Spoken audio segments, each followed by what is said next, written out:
का म्हणता बे गिरजचे पोट्टे हो? आज बस बहुत लवकर आलती. मोगावचे पोट्टे व्लॉग मध्ये घे म्हणे. आज बस मध्ये बहुत गर्दी होती. चा बहीण बच्चा काचकून गॅप केलता का? पोचलो गिरड म्हणे. हे दोघं झगडा करत होते. आम्ही आलतो साजन भाऊ जवळ. आम्हाला पाहिजे होती गाडी आणि रील बिन बनवून द्यायची होती. मग आलतो स्कूटी घेऊन सरकारी दवाखान्यात. सुजल्या चाल म्हणे म्हणून आलतो. मग सुजल्यानं दवाई घेतली आणि आम्ही जायला लागलो बाहेर. मग स्कूटी घेऊन आलो साजन भाऊ जवळ. आपल्या गावचे पुरे पोट्टे इथंच होते. आणि मग आपल्याला भेटला एनजीओ. मग त्याच्यासोबत थांबलो आणि जातो म्हणलं. मग आलतो आपल्या गावच्या पोट्ट्यांजवळ आणि जायला लागलो शॉर्टकट रस्त्यानं. शाळेजवळ आलो आणि आम्ही पेपर्स मोबाईल पाहून सोडवतो. आणि पोट्टे तुम्हाला एक गोष्ट सांगू का?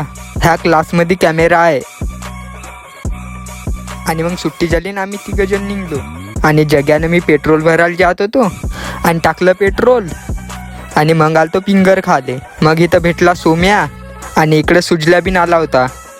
इथं मी त्या भाजीपाला घेत होता आणि मला तेवढ्यात भेटला लिंक्या भाऊ. मग त्यांच्यासोबत बोलून गावाकडे जायला निघलो. मग इथं फोटो काढायला थांबलो. फोटोच काढले आणि पोचलो गावात. आणि मग चिंगमसोबत जायला लागलो मोगावले. मग मोगावमध्ये पोचलो आणि दळण घेऊन आपल्या गावाला जायला लागलो. पोचलो मग गावात. भेटू मग पुढच्या व्लॉगमध्ये.